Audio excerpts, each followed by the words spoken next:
the DJ. Hey, check this out. We got a great show coming your way. From the ECSI Sports Studios, the #1 sports information program in America, the Breakfast Bankroll, with your host, the sports broker, Jeff Dawson.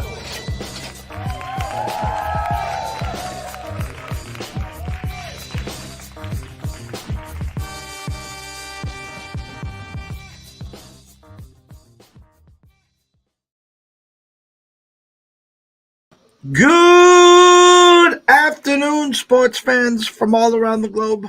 I'm your host, Jeff Dawson, East Coast Sports Investors, and this is your last Big Ten preview of 2022. Southside Riley from Chi-Town will come in and get us set up for the weekend. Bowl games. I think there's a couple Big Ten games, bowl games next week, or no, this week, maybe tomorrow. Might have some big implications on who is champ or who will be playing next week, I should say. There, Big Ten basketball, and shout out to the ECSI VIPs. Last night, me and Riley were breaking down the games in the closing bell, and hats off to everyone that watched and grabbed some money on the under in that live release in the second half of one of our games that we broke down.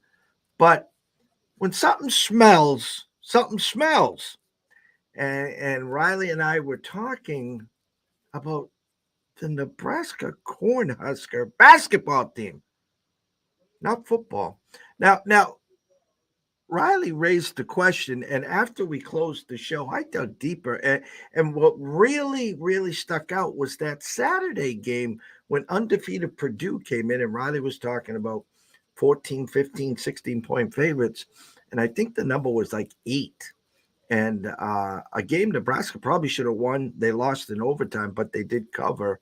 And in comes the Iowa Hawkeyes, who we know are Jekyll and Hyde. They can score 100 on you in a blink of an eye, or they can score 40. And I dug deeper, and I was like, wow, this line looks a little low. And then, Iowa coming off a loss. Well, the ECSI VIPs boxed the wire on the Cornhuskers, not only for the cover, plus 155 on the money line. So we're feeling good here. So without further ado, let's bring him in, the one, the only, Mr. Riley Magnuson. Good afternoon, sir. Good afternoon. Still kind of good morning in my neck of the woods. I know it's obviously after noontime for you. Still 30 minutes until noon here. But I am happy to be here, my friend. Happy Friday. Happy almost college football semifinals. A couple games that have that we'll be talking about for some Big Ten implications. But, yeah, yesterday's show, man. As far as Big Ten basketball, we had some solid eyes there. The other one just barely got the cover. UMBC plus the 17.5, lost by 16. The only one we missed that we didn't talk about, we didn't miss it, we didn't get it wrong, we just didn't talk about it much, was Michigan losing outright. The other Jekyll and Hyde team in the Big Ten losing outright to Central Michigan, I think it was, right? So, yeah, we're gonna have an interesting. Obviously, this will be 90% football for the most part, and then after this, it'll be all Big Ten basketball. Aside from obviously, well, I shouldn't say obviously. Hopefully, I guess we need some help tomorrow to get a Big Ten team or two in the championship game. Obviously, there's no guarantees there, but yeah, we got a couple. I think 3 on Sunday, decent Big Ten basketball games that we can mention later. But for the most part, we've got one Big Ten football game going off right now that we can still kind of give a live look into here in a minute. Maryland and NC State. I think 3-3 Maryland just tied it up, so we'll talk about that. That's the only Big Ten game for today, but obviously the next tomorrow and then on Monday the 2nd, I think there's 3 solid ones to talk about. So I am ready to rock and roll, my friend. Again, happy Friday. We are. I love these Big Ten shows. Obviously, I get to ooze out my thoughts for the Big Ten and some games worth betting on for football, and then a couple that might be a little stinky with some opt-outs, but we will break them down nonetheless, my friend. I just was checking up on that Michigan outright. We talked about on the show the peekaboo for Michigan playing Yeah. Maryland on Sunday. So that was a clear peekaboo there. For all the over bettors, nothing worse. I have treaded so lightly on these college bowl games. Left a few winners on the desk. Left a lot of left a handful of losers on the desk too. Just can't get a good feel, a good temperature. These 2, 3, 4 weeks off, you just don't know between that. All the coaches leaving, all the kids in the transfer portal, all the kids not playing because of getting ready for the NFL draft. Who's motivated? Who's not motivated? And you're seeing it. Everyone that woke up this morning, they saw the noon game. They're like, do I take the underdog? Do I take the favorite? No, what do? They take the over. First drive all the way down to the goal line, turn it over. First play, interception. Then the field goal. And it's just like, listen, I know people got to scratch itches. I get that part of this. But at the long term and the way I look at it, when in doubt, throw it out. Just turn the page. This is another game. I'm more excited, believe it or not, at 2:00 trying to break down this Miami, Florida, and Notre Dame basketball game. Oh, tell me about it. So here I am, been all day, just ready to pull the trigger on Notre Dame, and I'm just like looking. It's a perfect spot. In comes 12-1 Hurricanes, who haven't played in 10 days. Then I'm like saying, Jeff, not so fast there. Why did they open at 2.5? I'd rather see Notre Dame 1.5, 2-point favorites, and then have all the Hurricane money come in. So I've left that on the desk for now. Excited here to break down some games with you. Yeah, we'll move on to that. I jumped into, I was looking at the same thing, and I saw loads and loads of people all over Miami looking back at the last couple of years of that matchup. Notre Dame is a kind of a Jekyll and Hyde team, but I've found some value in their basketball team when you've got some lines like that and everyone's flooding the other side. Today, I still am interested in taking 2 swings in that game, but I actually went under 73.5, I think, for Miami team total in that one, as far as that one, hoping that one's a little lower scoring than it's projected to be there. So I think Notre Dame's got a chance there in basketball. Maybe they got a chance. I'm sure Notre Dame fans will be doing a lot of basketball football parlays today with the 2 games there. So interested to see how that one shakes out. But maybe at the end of the show we'll give our thoughts on that Notre Dame football game as well too. So I'm ready to rock and roll though, my friend. I got to switch gears here and pull up the Big 10 football games. But I don't know. Do you want to start with looking live into the one that's going on right now, Maryland and NC State? Go ahead. Let's see. As far as obviously some of the pregame breakdown, it's not there. This is the Mayo Bowl. If anyone's still tuning in and wondering what's going on here. You definitely got to be tuned in at the end of this game to see the someone get mayo dumped all over their head there. So, so this one offensively to me, you said a lot of people jumping in on the over. I was interested in the under. But this is one I kind of, as you prefaced it, I was feeling the same way. I wanted to jump into this one. Had it's basically what I call my own personal opinion trying to drive me into playing something. Even if it doesn't line up with my strategies and the way I bet. So I like you said, I ended up staying away from this one. Maryland's got top 3 receivers opted out of this one. NC State's got a receiver out of this one. Their defense is fine. Really the big thing that I was interested in NC State, and after the way this game has started, still interested to some degree in their defense continuing to play this way.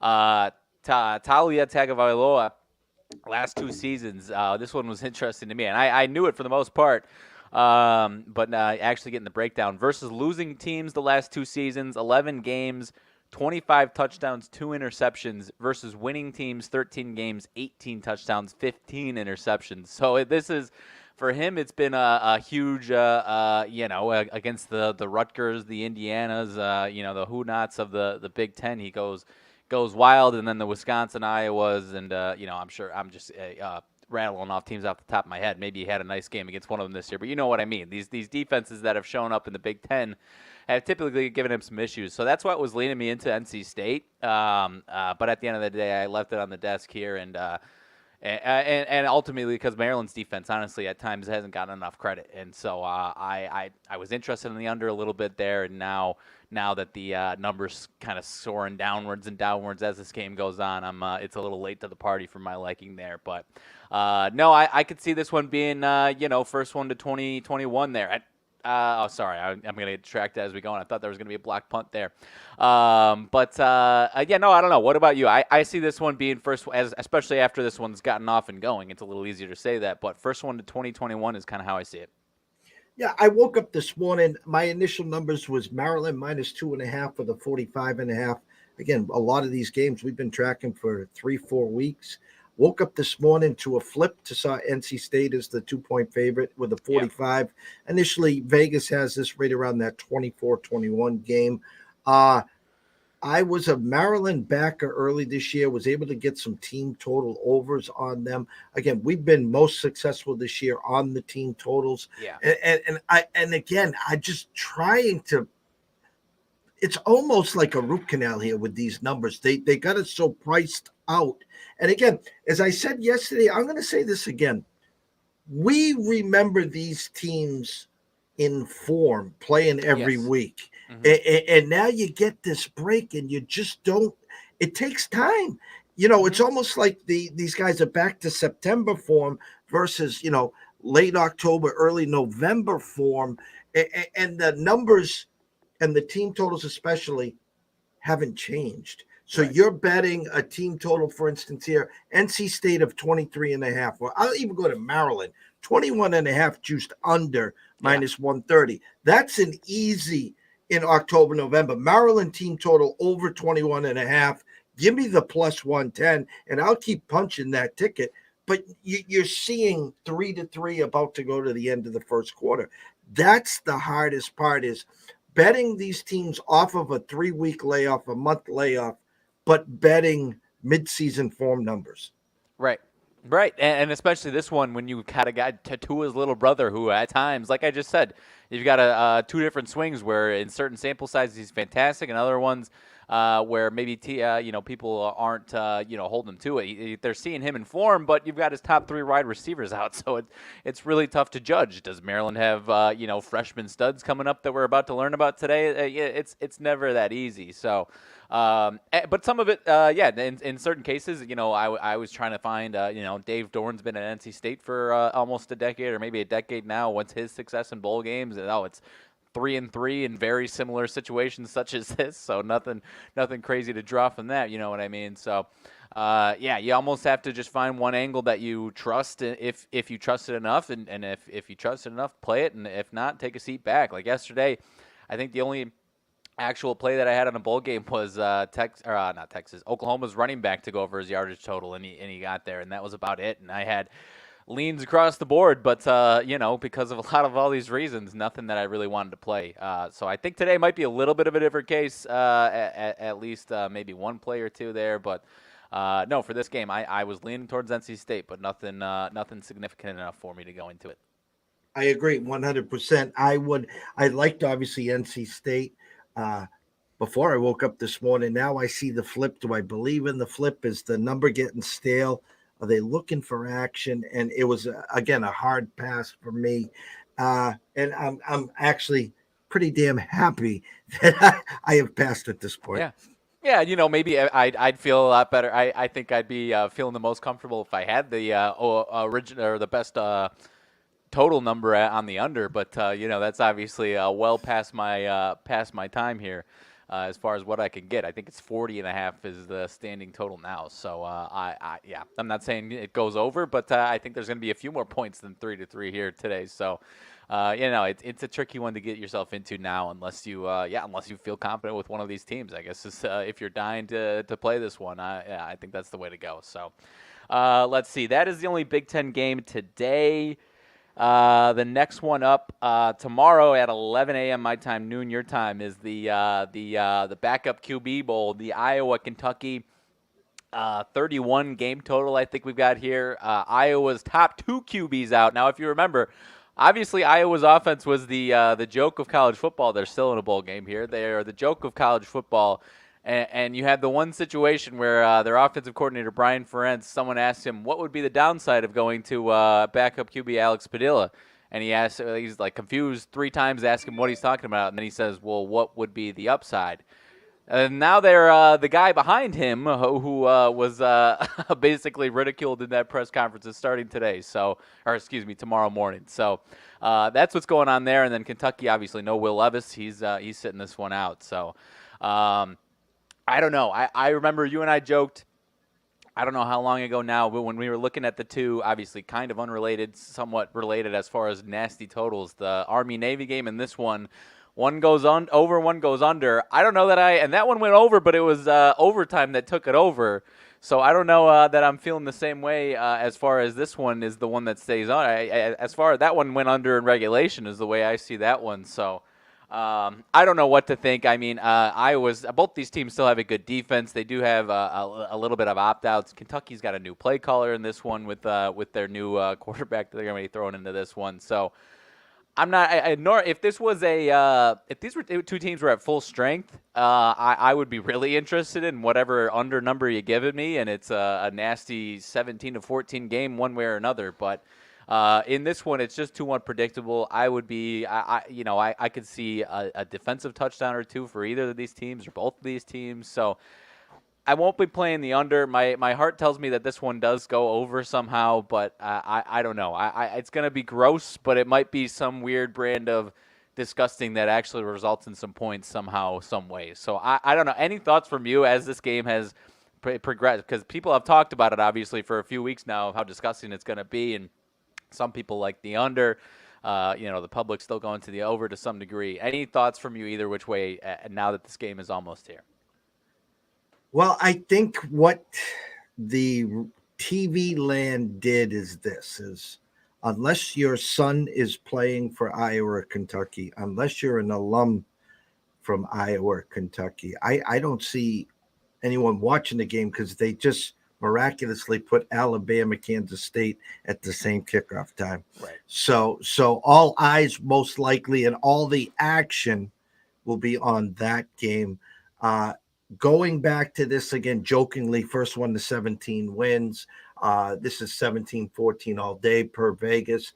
Iowa winning 17-14. I have seen this script before. I have seen two teams that can't move the ball, two teams with opt-outs, two teams with second and third strings. And at halftime, the score is 20-17. So as you said, as it's defensive scores, how the hell they get there, I don't know. When it's this damn ugly, it just go the opposite. Now, I'm not telling anyone to go run and bet the over. I'm not telling anyone to go run and bet Kentucky. It could be 3-0. It could be 100%. But when the obvious looks obvious, it usually never comes in. It just I'll just piggyback the Cowboys last night against the Titans. Mm-hmm. The closing number was 14 and the under over was 40 and a hook, and it just happens to land 27-13. How do they do it? I don't know. How'd they do it? How? So I will not have one red cent, as I like to say. If you Venmo'd me $100 to put on this game, I'd Venmo you $200 back, tell you take the bride out for brunch, enjoy the games. Yep, 100%. Well, the hilarious thing is that these two teams played in the bowl game January 1st of 2022, and now they're playing in December 31st of 2022. So played on the first day and the last day. Kentucky won 20-17. I am with you. I am not putting a dime on this game. I will go on record a wild prediction of saying the exact same thing happens and Kentucky finds a way to win 20-17 to start and end the year against Iowa. How about that? So I agree. But would it surprise me? Like I said, it could be 3-0. It could be 31-20 with 4 defensive touchdowns. I have no idea. Like I said, I would have. This would have been a really scrappy, ugly game if they were at full strength. That I'd be really interested in it some way. But I have to imagine Iowa's offense. Both these offenses should look really, really ugly. And maybe, like we said, maybe they'll find a way one way or another there. So let's save the champ or the semifinals here for a second. The other one that I would have been interested in if there weren't any opt-outs, LSU and Purdue. LSU has now grown or climbed up to minus 14.5, I think, across the board with a 55.5, 56 total. I mean, the quick breakdown, Purdue opt-outs with Aiden O'Connell, Charlie Jones, Payne Durham. So all the playmakers of their offense are out of this one. That's why you saw the movement there. Austin Burton is going to start for them, the guy that I know you have probably some choice words for him. That was the against Florida Atlantic, I think it was, where they win. But, yeah, I only put up whatever, 24 or 25 points or something along those lines. Not terrible, but just in that game when the rest of those guys that I was just mentioning, I think were healthy in that game. 75% completion rate or something like that, but only 150, 160 passing yards or something like that. So it's going to be a lot of dink and dunk checkdowns from him. Which if this is a semi-motivated LSU team, then I think they blow the doors off them. The interesting thing that I was looking at, and maybe this doesn't help you at all for the spread, Brian Kelly. 0-5 in his career in BCS / New Year's Six Bowls or whatever it is, whatever it's called at the time. 7-1 in all non-major bowl games here. So I expect him, especially going into another year where he's trying to grow and build his program off of a solid start to his tenure there. I expect him to have the boys ready there. So would it surprise me if it lands exactly on 14? No, but I expect LSU to roll in this one and cause some problems for this Purdue offense here. Any faith in any play, any which way in this one? Again, we're buying into an inflated line. Look at Florida State yesterday. Look at Texas yesterday. The number screams this is LSU boat racing. I mean, It's a 56. I mean, does Purdue get to 13 or 14? I mean, quick number check here. 34-17 is not even enough. 34-17, 37-23. That's too much. So what do you got for team totals there? Like 35 to 35-17? I think it was 20.5 for Purdue. Let me see if I can find 35-20, I would guess. Yeah, about 35-20. Let's see. On FanDuel, you got 35.5 and 20.5 for Purdue there. So, LSU 35.5, Purdue 20.5. Yeah, I initial thought is, again, Brian Kelly started the year with a home loss to Florida State. Yep.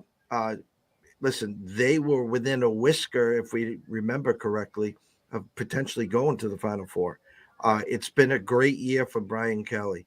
I expect LSU to be motivated. I expect them to feed off of the coach. Now, I'm going to screw up his name. What is it? The wide receiver there, for some reason, who's coming back, has decided not to play. Is that correct? That sounds. I also don't have. Yeah, I don't have it in front of me, but that sounds about right. Yeah, Butte is not expected to be available for the Citrus Bowl. No one knows why, but him, obviously. With that said, anyone watching, I would take a swing with the LSU team total over the 35 and a hook. And the 20.5 is baiting you to take Purdue to that 21. That's the only spot that I would get in, is probably LSU team total to get over.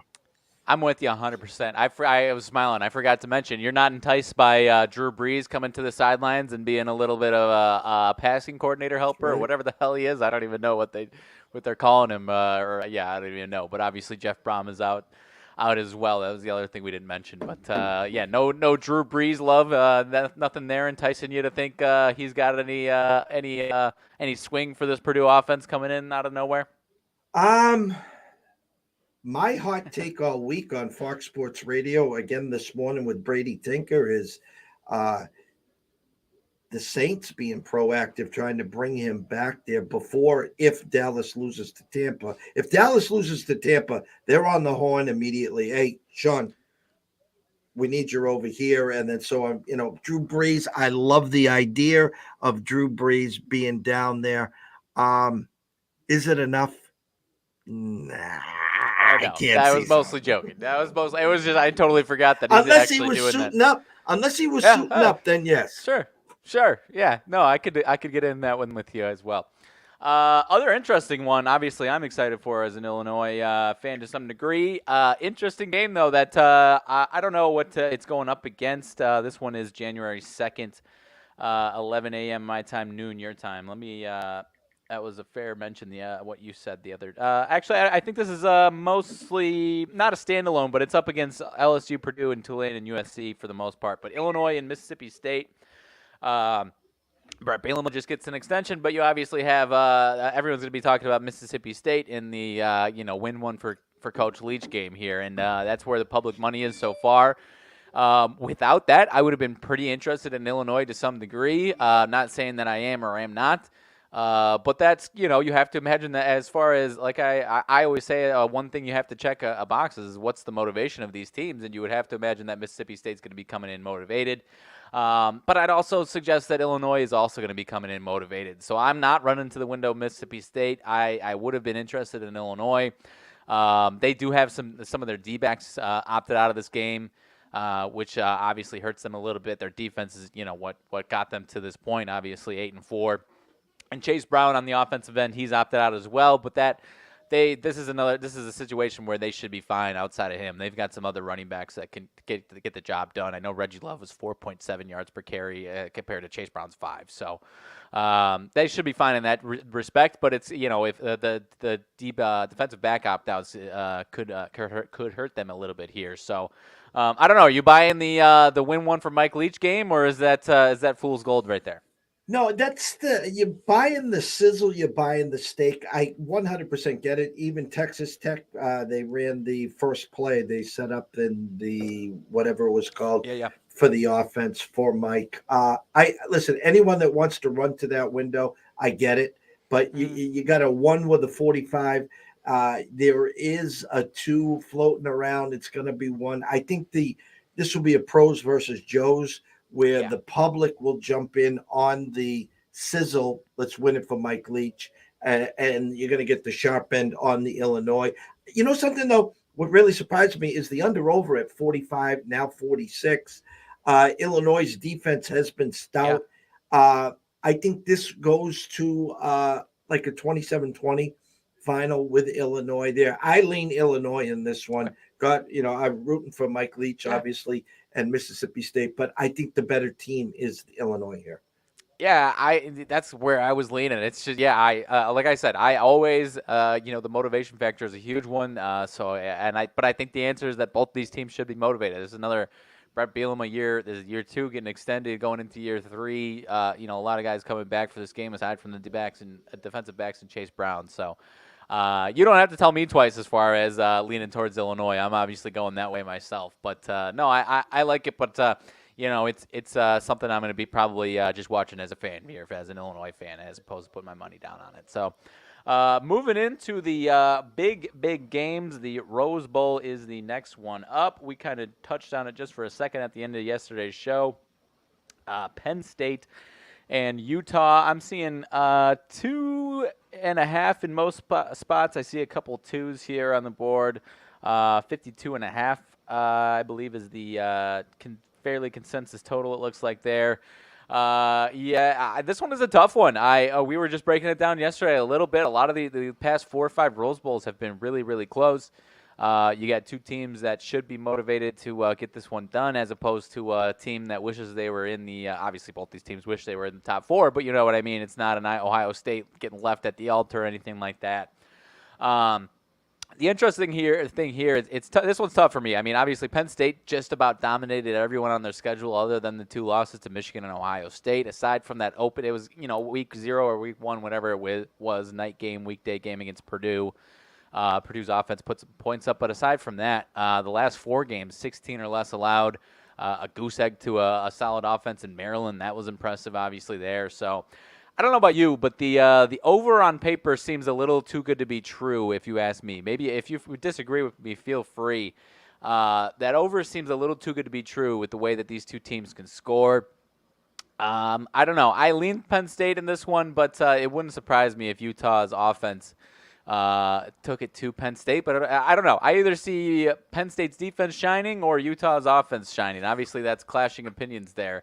I'm saying I don't see it anywhere in the middle. I honestly see it being a low 20s game or 35-28 Utah. Honestly, that's the way I see it. Go back to last year, Utah, probably one of the greatest first halves in history of the Rose Bowl against Ohio State. And then Ohio State comes all the way back and beats them. Starting to see some Penn State money come in. You talked about the 2.5s. I'm seeing 2s. I even see a 1.5 at Bet Online. Initial 2.5 with a 52.5, again 28-24. And you bring up a good point because both teams have good defenses, but both teams can score. And I think you get out into the Rose Bowl, you get into the atmosphere. It almost reminds me of two teams that are just chomping at the bit because they're so glad. Listen, you start the season, you want to be in the big dance. We get that. But these two teams are exactly where, other than the big dance, they're in the granddaddy of them all. They're at the Rose Bowl. I think when the dust settles, I think both teams will get mid to high 20s. I could see a team getting to the 30s. I can see this game being last team with the ball wins. And I've been on Utah since this game came out. If you could have got them early with a nice low number on the money line, 125, 130, I was all in. The more and more I think about this, I can see Penn State catching them at the wire. Yeah, no, this is maybe the trickiest one that I've got here, honestly. I do like it both ways. I could see it both ways. I do lean towards the Penn State side. And I think as far as that, the motivation factors there, I mean, if Penn State had kind of lost it at the very end, as far as their chance to go in the top 4, maybe, or, maybe if we saw them falter a little bit these last 4 games. But from the point they lose to Ohio State and have 2 losses, they know the fate of their season, and they're trying to recoup and get to this game, basically. And like I said, after that loss to Ohio State, which was their second loss, 16 points was the most points scored on them, and it was Michigan State. So I like that from the defense. Again, it wouldn't surprise me if Utah has a nice day, but I kind of lean on Penn State being a little bit better defensively, and that's what gets it done. The Sean Clifford experience, though, is obviously a little bit of a roller coaster. That's one that could always mess this thing up, and he throws a couple of untimely picks. But I do lean towards Penn State in this one as well. I could see it coming down to an old 2-point conversion. What happened to Utah and Florida? Then they beat USC on a 2-pointer. I could see this one coming down 31-30. How's that sound? Yeah. No, I love it. And this is the Rose Bowl is one of my favorite events the entire year for my entire lifetime. So always just rooting for an awesome, awesome game unless I really love something betting-wise. So might have a little entertainment itch on this one. But aside from that, I'll just be rooting for a good game for the most part here. All right, let's get into the big 2 here. If we do a show, I'm sure we'll touch on them tomorrow a little bit here as well. But TCU and Michigan, 3 o'clock my time tomorrow, 4 o'clock your time. This one, Michigan game in Arizona, Glendale, Arizona. The Georgia game over in Atlanta there. So 7.5 for Michigan with a 58.5, 57.5. Mostly 50. I kind of split a little bit there. 58.5, 57.5. I don't have anything too crazy to break down. I mean, obviously everyone knows the stories of these two teams. At the end of the day, I like Michigan to win this game. I really do. I trust their defense enough to slow down TCU, more than they've been slowed down a little bit here this year. I think Michigan would have been the clear-cut best team in the Big 12 and would have had some success defensively. And I think offensively, we've seen that they can do enough to outpace a team, even if that team is scoring well.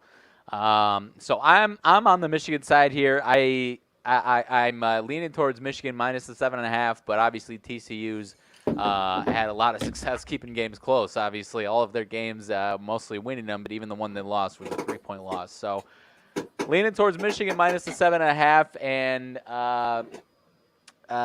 maybe right around this total. But wouldn't surprise me if they won by 7. Wouldn't surprise me if it came down to a field goal. But I'm almost leaning towards Michigan to win 35-24. That's kind of my prediction here. Well, I like where your eyes are. Don't forget this number opened at a 9.5, went all the way down to 7.5, hit a stop there. I think what has intrigued me, I got a 58 consensus, starting to trend down to 57.5, which again leads me to believe maybe that Michigan defense has a say in this. I can go back to the Ohio State game. Listen, I can see a lot of grab ass going on the first half. Yeah. These teams haven't played in a month. Take some time, a feeling out process. Don't forget, Michigan was here last year. They got finished business to take care of. Max Duggan has had an amazing year. TCU's had an amazing year. Every time you want to count them out, they're knocking on the door. What my head is, and I assume the number's right around 35.5. I like the Michigan team total over. Let's see. I got the wrong number here. 30. I see. Let me get a better read on this one. Because I think you're right. Because you said 35.5 is what you're interested in, right? I think that is it. You probably get some spots that are a little higher, maybe a little less, but that should be right around where the number is. I see 33.5 over here on a couple of the public. These are some of the public books, though. 33.5 is what I see, but I still agree with you. All right, so I would take over the 33.5 there. Again, most shops, I assume, it depends. 31. So they're basically trying to tell you that it's that 31-24 game where, again, TCU covers and it goes under. You got to play devil's advocate and take the under thought process versus the over here. So in other words, the books want you to think over 35 for Michigan, and is it 25 for TCU, meaning 24. So 34-24, and that lands on 58. And what's the under over right now? 58. Basic math, guys. Yeah. Basic math. So if you get the 33.5, I'd buy it right now. Anyone watching and listening, if your shop's giving you 34.5, 35, I think Michigan gets to 37 today. I mean, this week. I do. I could see a 37-27 final. How's that sound? No, I like it. Yeah, you and I are pretty close on the predictions there. I think, and I'm interested in Michigan. Maybe it's a small little play just for some, just to scratch an itch for the big game. I don't know, but what worries me is I could see TCU having a backdoor cover or something like that. Mm-hmm. Being at the score that you and I at 35-24 or whatever you said, 37-27, and they've got the ball with under 2 minutes and they're trying to cut it to one score and then failed onside and the game's over. That's honestly what is my concern for this one. But so in that respect, yeah, maybe some team totals are definitely a better look for you. So I think you and I are on the same page with this one. I agree with you 100% here. So the next one, though, I'm interested to see where you're leaning on this one. Ohio State and Georgia, 6.5 is the spread. Too much money on Georgia for my liking with just about no movement here. Obviously, I'm the Big Ten guy, but that Ohio State and Michigan game, the final score was not very close, obviously, but through 60% of that game, it was a back and forth. Looked like it was about to be a classic game. So maybe Georgia wins this game. If they do, I think they get it done by 3-4 points. But I like Ohio State to keep this one close enough and actually cover. In my heart, I'm going to say Ohio State gets the touchdown win. But it wouldn't surprise me if Georgia gets the cover here. I like Ohio State to keep things close and cover that 6.5, my friend. I'm speechless because this Ohio State, I don't want to say got gifted to be here, okay? That's all I know is if you're undefeated and you're 9-point favorites at home against a team that destroyed you the year before, this was circled on your calendar once the schedule came out, and you didn't just lay an egg. You quit in the fourth quarter. Yeah. Yet they are rewarded here. Now, the line opened at 6, went right to 6.5. As soon as it goes to 7, it goes right back to 6.5. So the sharps like this even 7. Okay. So again, what did we talk about in August? This Ohio State offense can play with anyone. Anytime you get, it was just an auto bet. Play their team total over. Mhm. If you did that, I think you were 8-3 for the year. But the real big red flag for me was against Michigan when their team total was like 32.5, and it's always been 37, 38. So the first question to you is, what is Ohio State's team total? It is a little bit lower at 27.5 as far as this game is concerned. The lowest it's been all year, guys. Yeah. The lowest, 27. It's not 37.5, 38.5. It's 27.5. That's red flag number one. Yeah. Number two, Ohio State has not seen a team this quick and this physical. That's number two. Number three, this team, granted they lost a boatload to the NFL, was just here last year. Yeah. And now all the Ohio State fans will say Ryan Day in big games hasn't done that well. Mm-hmm. With that said, Georgia's defense loves to play man-to-man. Marvin Harrison Jr. and the other wide receivers, they can beat you and make you look ugly man-to-man. Yep. So, where do I go in this game? What is the Georgia team total? I believe it's 34.5. Yeah, 34.5, 34, 34.5. Okay. So I'm going to throw a lot out to everyone watching and listening here. If you like Georgia, do yourself a favor. Just play them to win the national tournament. Okay? If they play TCU, they'll be 13, 14, 15-point favorites. Yeah. If they play Michigan, they'll be, let's just say, maybe they open at 6 again. Because maybe right on there, yeah. Ohio State is actually favored in the look-ahead line against Michigan. Right. Okay. That's what I was going to say. 2.5. So just take Georgia to win it all, and then we'll figure it out in a week. That's number one. If you like Ohio State to win against Georgia, do yourself a favor right now. Go grab the plus 280, whatever it is, because they're going to be 2.5-point favorites against Michigan, and they'll be 9, 10-point favorites against TCU. Right. Okay.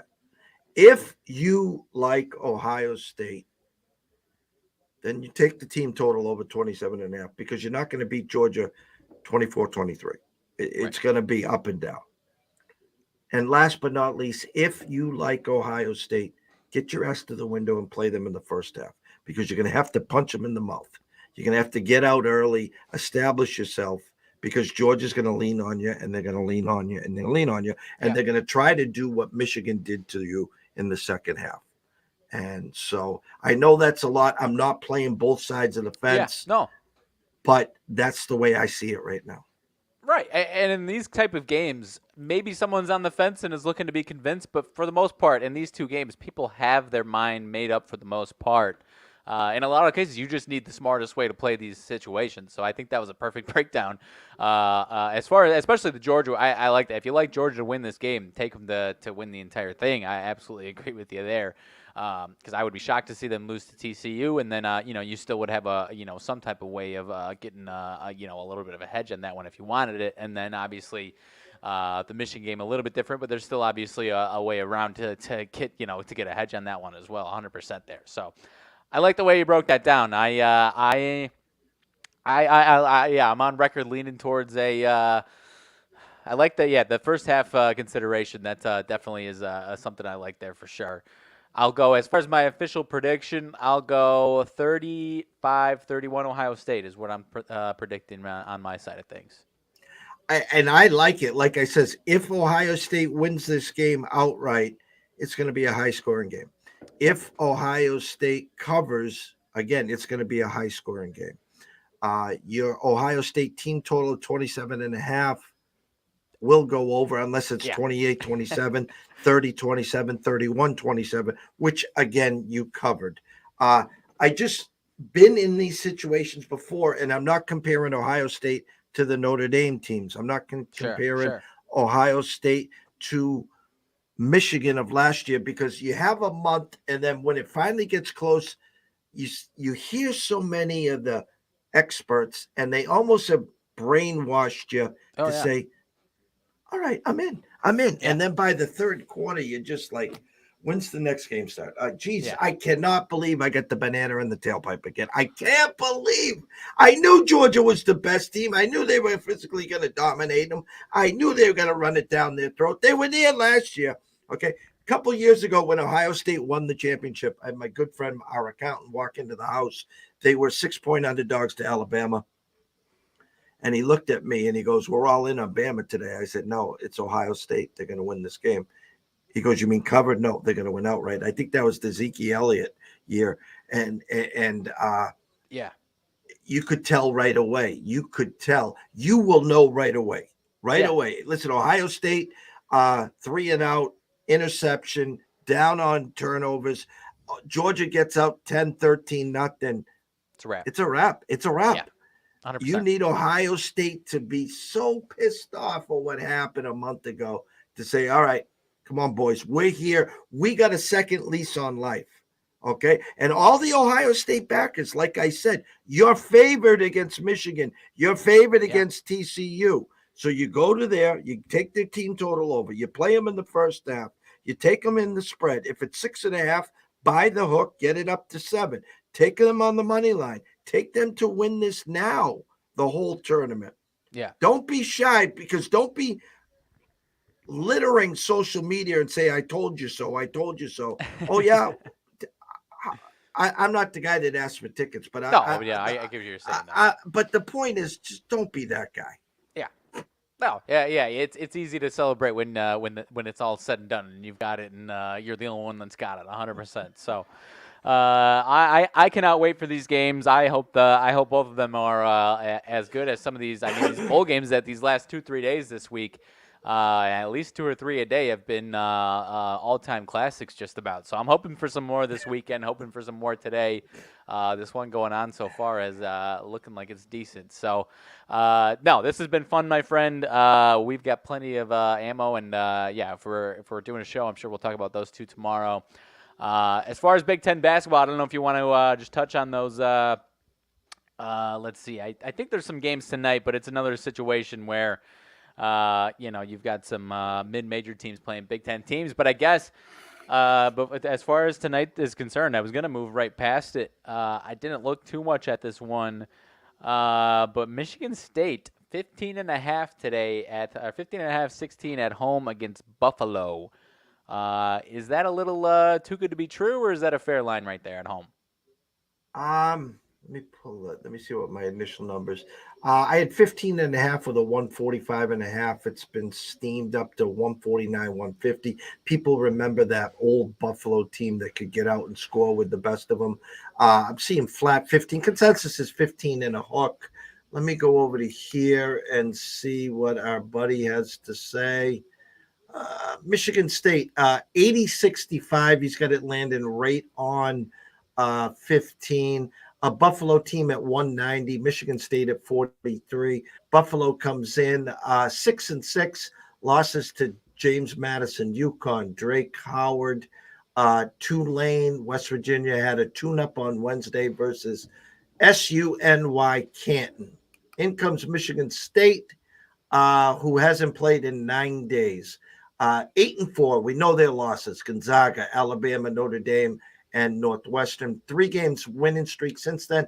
A nice win against Penn State, at Penn State by 9. Beat Brown by 18 and just beat Oakland by 13. I could see them playing a little grab ass. This Buffalo team is not the Buffalo team of a few years ago. And don't laugh when I say this. They could be looking ahead Tuesday to Nebraska. Now, this Nebraska team, as much as I like to shit on them, beat a Creighton team a few weeks ago that everyone had going to the Final Four, and they just boat raced Iowa, okay? So I think Michigan State gets it done. I think the number is spot on. Don't go run into the window betting that over, because this Buffalo team is not what you're used to. Then on Tuesday, they got Nebraska, and then Saturday, they're at home against Michigan. So congrats to the AD.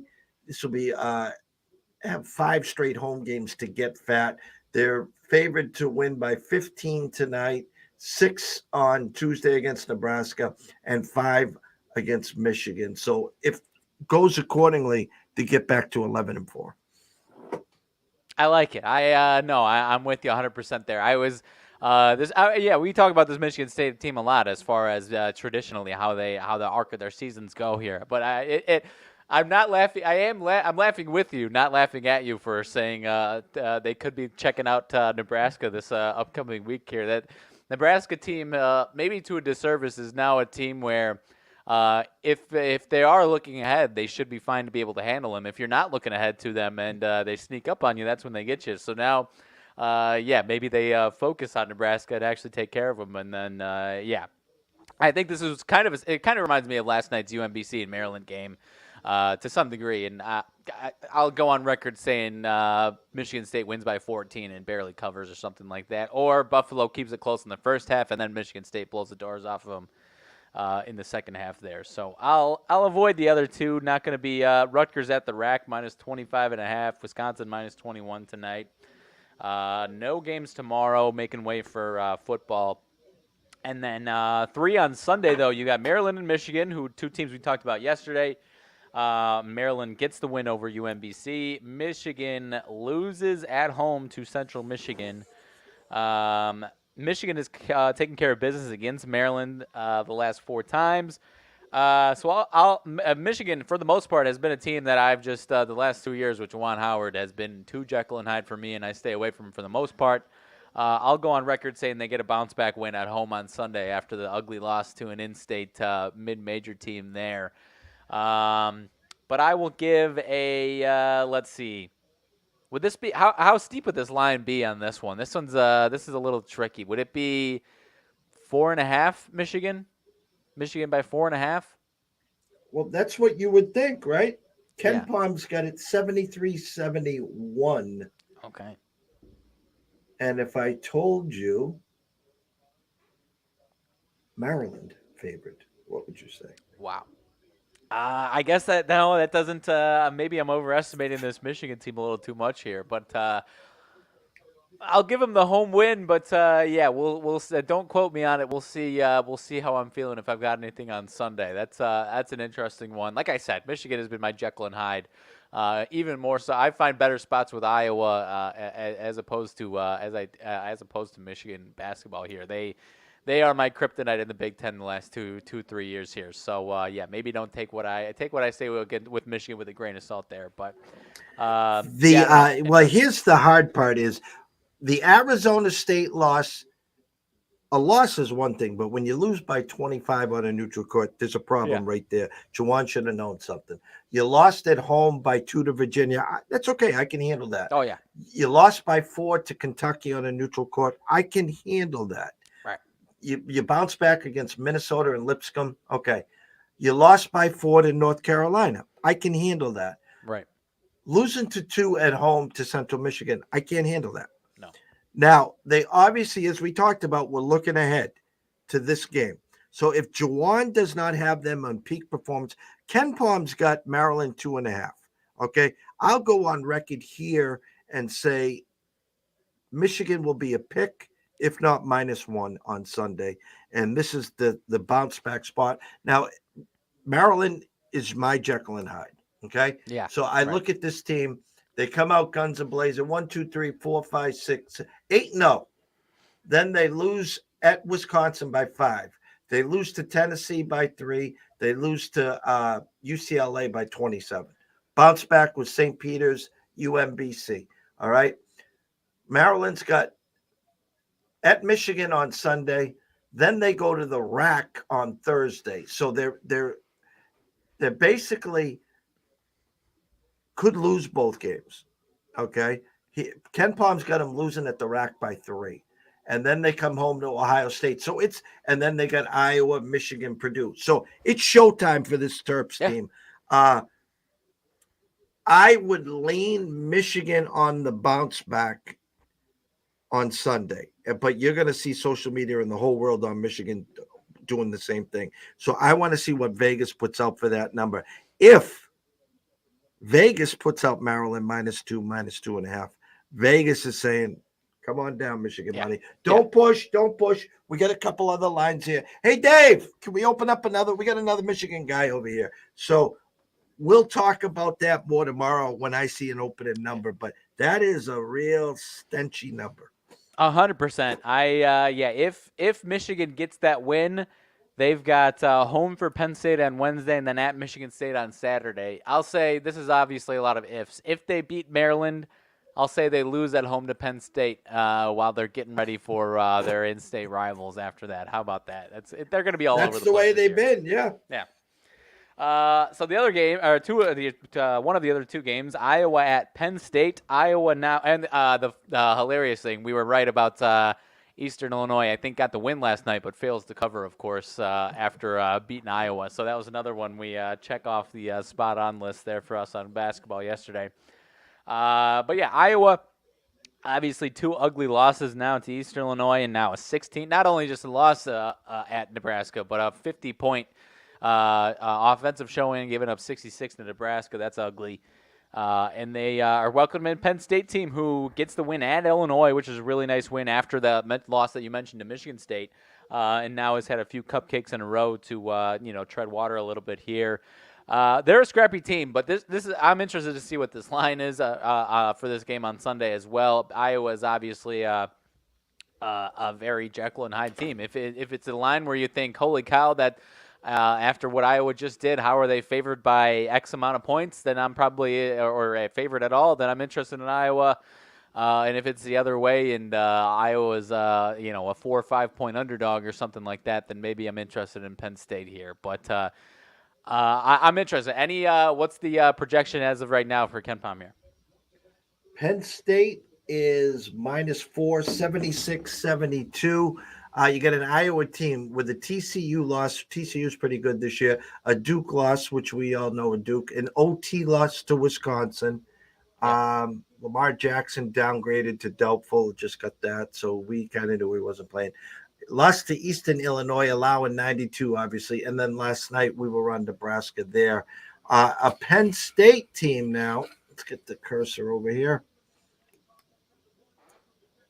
10-3, losses to Virginia Tech, Clemson in double overtime, and then Michigan State. They've won 4 in a row. Illinois, at Illinois by 15, which will be their best win all year. Yeah. Canisius, Quinnipiac, Delaware State. So they've kind of played 3 dregs. This will be a real focused Iowa team. Ken Palm, again, has them by 4. I'll say by tip-off, that's 3.5 or 3. You would expect to bounce back on the Iowa side. I won't be anywhere near this one. We stole our money last night with Nebraska and plus 155 on the money line. I'll be watching this from far, far away, but you would expect Fran has his team ready. Yep. No, it's I in a different type of token. I had the win. I had Iowa winning against and covering against the Iowa State, and then I flipped that and had them losing to Wisconsin. So I was pretty happy with getting my money in back-to-back games with and against Iowa in those situations a couple weeks ago. So I am still waiting for them to level back out for a minute before I can jump back into the bandwagon. Let's see, to play the same game we've been playing, Iowa then turns around and goes home for Indiana and then has to go to the rack next Sunday. Penn State has to go to Michigan on Wednesday and then turns back home for Purdue. So, definitely not overlooking this game either which way here. So I'm interested. The line's going to tell us a lot in this one for sure. Go ahead. No, go ahead. I was just going to move to the next game. So if you had one. Okay. No. Last game, Ohio State and Northwestern. We talked about Northwestern yesterday. They failed to cover, and the under goes home against Brown yesterday. Kind of a snoozer. It was I don't remember if it was an 11 a.m. noon game. No students, obviously. So that was a little bit of a snoozer, and it was a kind of a sleepwalking game. Weird matchup for Northwestern where you got a bad offensive team, but a team that can play some defense in Brown there. So, good recipe for the under and, a double-digit cover there for Brown. But now you're welcoming in Ohio State. And Northwestern is obviously, I still feel like still not getting enough love for what they've done. Still kind of a tricky team to place, though, and they're going to have some regression at some points here. But their defense has been really good. They've got the 2 losses to the 1-point loss, the 43-42 loss to Auburn is a tough one, and then what was the other one? I'm drawing a blank on their other loss. They lost bad to Pitt, 87-58 at the end of November as well. So, and Ohio State's kind of that under the radar team, kind of the dark horse of the Big Ten, where on paper, certainly not, you're not making the case for them like you are for Purdue or, best case scenario, Illinois, Indiana, those types of teams. But, you're also kind of almost penciling them into being a tournament team for the most part here, the way Chris Holtzman has them rolling here as well. So I don't know what to expect out of this one. I'll give an edge and say Ohio State wins this game, but nothing would surprise me. This is one that I'm really interested to see what the total is. With Northwestern. Northwestern's one of these teams where if the total is north of 130, then I'm probably thinking over. If it's in that mid 120s range, then I'm going to be interested a little bit in the under there. So I'm interested to see what the total is going to be on Sunday with this one. Ken Palm has Ohio State winning 68-66, so you're at 134, and a 2-point favorite. Now, Ohio State. Here's what people really got to think about is this Ohio State team, as you said, is flying under the radar. Yeah. 9-3, they lost to San Diego State. That's not a problem. They lost to Duke. That's not a problem. They lost to North Carolina in OT. Obviously, no problems. No. Okay. Northwestern, as you stated, back-to-back losses. Auburn, 43-42. Sounded like a football game. Yeah. And then Pitt, 87-58. You can't lose by 29 there. But then they come back 5 in a row. Beat Michigan State by 7. Prairie View, thanks for playing. DePaul, they beat by 38, 40, which big. Illinois, Chicago, not your same Illinois, Chicago. They beat them by 38 there. And then they just beat Brown by 5. Here's the problem Ohio State's going to have. Actually, both teams got a little issue here. Ohio State travels, 2-point favorites on Sunday, and then on Thursday, they host undefeated Purdue. Yeah. Okay, that's problem number 1. Now we go to Northwestern, where they host Ohio State, and then on Wednesday, they got Illinois. So their season's going great. They can't look past Ohio State saying Illinois is coming to town, because Ken Palm's actually got them as 1-point favorites to your Illini, believe it or not. So I lean Northwestern here, not just because it's home, not just because it's rolling. I have to add the fact that Ohio State will be looking ahead for 4 days to Purdue because they want to be the first team to knock off Purdue. And I would thank them because that might move UConn up to number 1. So I don't know if I want the number 1, by the way. I we'll talk at the other show for that. Under the radar 2 is better for you. Yeah. No, it's stealth. Yeah, it's a great point though, and you would say, oh well, Northwestern and Illinois, those are big rivalries, but it's they're going to be treating Ohio State as a similar opponent as Illinois to the most part. There, I mean they're the typical underdogs, so they're trying to give everyone their best shot for the most part here. So I imagine they will. The funny part though is. That's obviously tons and tons of Illinois fans love going to Northwestern whenever Illinois is good. And I always love to yesterday I could have gone for, I think, $10 to that game. Wednesday the 11th, they host Rutgers, and I think I can get in for about $10. Illinois Northwestern, nothing south of $80-$90. So a big difference. That's where they make their money is when they welcome Illinois into town. So that'll be a good atmosphere. So keep your eyes for that game. Next week, Illinois and Northwestern at Northwestern there. But no, this should be a good game though on Sunday night. This should be Northwestern Ohio State should be a good game for sure. So wish we had a few more games to talk about for Big Ten basketball, but that's what we got here, and then obviously it gets hot and heavy after that. Yeah, I love Sundays because our week is complete. We put together that action parlay, and Sundays has always been Big Ten basketball, and they usually got the schedule set up nice, where you get a couple college hoop games just to whet the appetite. Mm-hmm. Then you get some meat and potatoes around that 4 o'clock, and then a lot lately has been on that 6:30 or 8:30 Fox game. Sometimes Big Ten, sometimes Pac-12.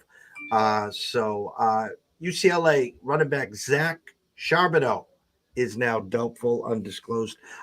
So it's a great time of year, and obviously going into 2023, your Big Ten preview is going to have a boatload of college basketball games for Friday, Saturday, Sunday. So we can't be happier here. Closing thoughts for 2022. I'll say the same thing I said yesterday, obviously, because I've had this is kind of a lesson that I had to look myself in the face, because after this I've got a lot of time to sit back a little bit and watch some of this action. I unfortunately don't have anything on college football today, at least as of this moment, as much as I'd like to. But again, I said it yesterday. Don't put yourself where you're betting the entire board, and then going into the big games of tomorrow, and then NFL Sunday, and then you've got the Rose Bowl and a few other games on Monday. Don't be chasing on these big games. That is one of the worst spots you could be in. You want to have some fun for those games. Obviously, I know for most people they do, as well as myself. But when you're chasing in those games, that's when you say quicksand Sunday, but it could be for this case it could be a 3-day quicksand if you're chasing across the board there. So after today and yesterday, so tread lightly today. There are some spots that you can get into, and I'm sure you'll. We talked a little bit about today's action, but tread lightly today. Keep yourself afloat for the big games. Obviously, if you have some success, then good on you. But it could get worse before it gets better heading into the big games if you're not careful this weekend here, my friend. Shout out to Mr. PB. He made it back home. God bless you. I hope you had a great Christmas. Happy New Year from me and Riley. There's a thing called the bookie tease, and way back in my younger days, I was good friends with a gentleman in Brockton, and he'd invite me into his home, get me a nice Coke. Wife would have the grill going on, and we'd be talking shop. And I was the world famous guy that handed him $25, and I just kept parlaying and rolling it, and I got it all the way up to $700. He goes, "I've never seen anyone do that in my life." And me being just out of college, and I knew everything. I had a lot more hair, slicked back, and then there was the bowl game. Oklahoma was playing someone, and I was $25, $50 player. Again, I told him I was just going to keep rolling, and I pushed all in on Oklahoma for the 700, and the rest is history. And so the thing I wanted to talk about with the bookie tease is you take 6 points, and you either take the favorite and you take it down, or you take the dog and you take it up, and then you take the total. So that was the bookie would have those on Monday nights that they called a bookie tease. It's to whet your palate, to keep you involved, gives you a little action.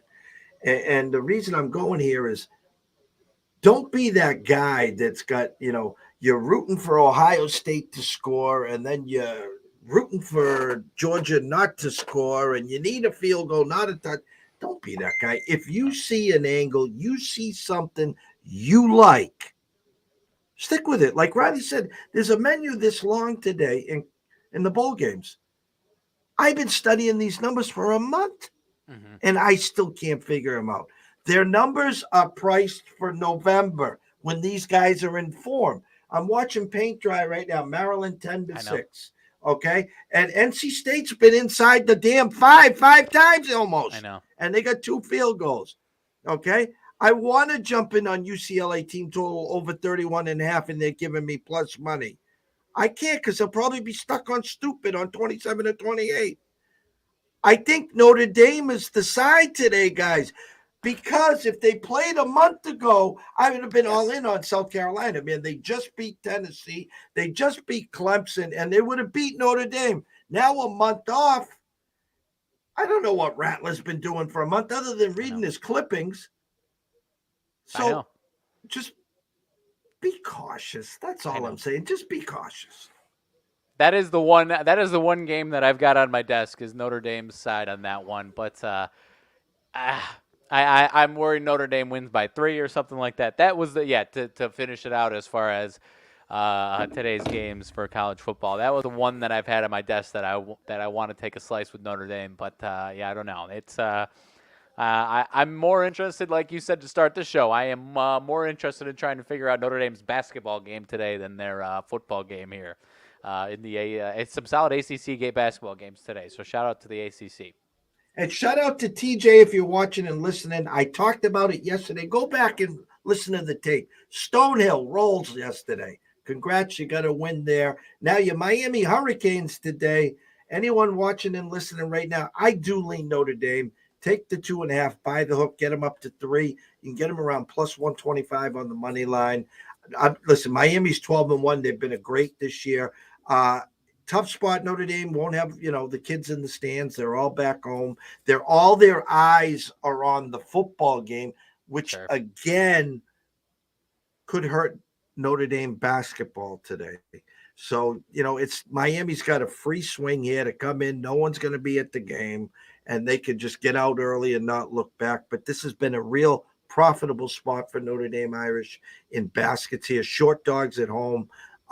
So the more I think about it, I do lean that. It is right now on the desk.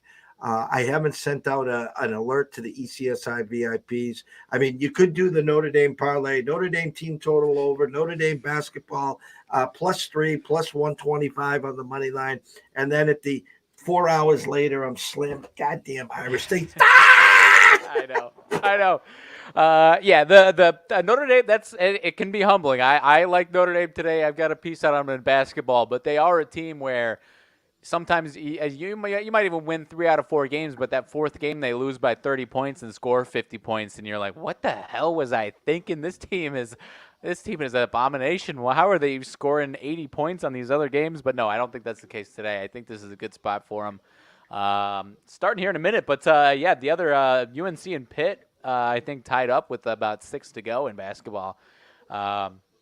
So that's going to be interesting to watch here. Maybe at halftime of the bowl game, I'm flipping over to that one. But it's a fun day. I wish I had endless resources to throw money at a million different entertainment things, but that's obviously not the reality. And I'm keeping things close to the vest and keeping it to a few basketball plays as of right now. And I'll look one further. I was looking at the total in that basketball game because I think Ken Palm's got Miami winning 75-72. So they have that at 3 and 147. My number on the total was 145.5. Circa right now at 143. So if you wanted to scratch an itch, I'd buy the hook down to 142.5. If you didn't want to get into either side, take the over 142.5. At least between my sheet and Ken Palm's sheet, you're getting a 5-point advantage of value shopping compared to what the actual number is right now. Nope, I could see it for sure there. So, and then just for S's and G's, the other third ACC game, I had a little interest in NC State and Clemson. I believe I saw loads and loads of money on Clemson in this one. I was interested in NC State. Am I crazy for that one? Ken Palm, 77-74 with a 151. My number was 148.5. Circa's up to 149. So we can't do anything with the over there. Clemson, let's see here. 64th on Ken Palm. 3 losses, 1 to South Carolina, 1 to Iowa, 1 to Loyola Chicago. So I'll just say offhand, those 3 losses are not good losses. NC State, a loss to Kansas, a loss to Pitt, a loss to that Miami team, has won 3 in a row. Furman, Vanderbilt, Louisville. Here's my only downside on the NC State side. They've had 8 days off. I'm okay with that. Mm-hmm. Wednesday, they host Duke. And when Duke's on the schedule, there's nothing you can do but to be peeking over the head. So I'm not a Clemson guy. I'm not. I think you're on the right side there, but you'll know early. So anyone that wants NC State today, if you were going to bet a unit on NC State, I would strongly suggest taking a half unit on the first half because you'll know early, and then do the other half on the full game. I like where your eyes are. I do like the NC State team on paper better than Clemson, but when you got Duke coming in, it's tough to say, you're like, we just got to get this game out of the way. Because don't forget, on Thursday, they played that Louisville team that's really not that good. So this is like another one of those, I can't wait till Wednesday when we're on ESPN and we're playing Right. Duke. Oh yeah, shit, we're playing Clemson today. Right. But also, don't forget too that the Clemson football plays later today. So unless they're gonna, the kids aren't going to be there. They're all going to be getting lathered up and sauced up for the football game against Tennessee. Yeah. They could give two shits about this game. So again, a good spot for NC State if they're not peeking ahead. Yep, 100%. No, I think that's the right way to say it there for sure. And this NC State football game doesn't have the same type of juice that Clemson football game does. So I'm sure I'm sure the students are looking at this football game, but definitely not going over their skis, excitement over the Duke's Mayo Bowl to that type of degree. So I've got the concerns are certainly there, and I'm not I'm not going to be out on the streets if NC State blows that one, but I've got a little play on NC State. I'll just say that. Tomorrow I'll be in the office in the morning. I'll be here all afternoon and night. My ass is parked here. We're getting ready for 2023. We've talked behind the stage what we got brewing. Another field goal by NC State, 10-9, going right in before the half. We can plan on a show. We can go circle the wagons for the two championship semifinal games. We can talk college hoops. I assume there's college hoops tomorrow, correct? There's no Big 10, but I was looking. There are some decent actual college hoops games, though, yeah. And I assume there's some NBA? Or do they have the night off? They're probably out dancing and drinking. So I assume they're playing. Yeah, they've got some games tomorrow. Okay. NBA. So we'll have a full slate. So you can sleep in tomorrow, get yourself primed up. I'll send you a text. I'll send out an alert on Twitter to everyone what time. We'll be on at some point to get everyone set up for New Year's Eve. How's that? New Year's Eve. That sounds good to me, my friend. And more than just the two games. There's plenty of other stuff. But I will be ready to roll. Tomorrow should be a huge, huge day of sports action. I can't wait for it. From myself, Jeff Dawson at EC Sports Invest, from the one, the only Mr. Riley Magnuson at Riley_Magnuson, the one. We wish everyone a blessed day. Remember, it's payday, guys. Don't be the pizza man, okay? Try to be the contrarian. Pick your spots. If you got a couple spots, put them in, set it and forget it. Enjoy the action, and myself and Riley will catch up to you late tomorrow morning. See you soon.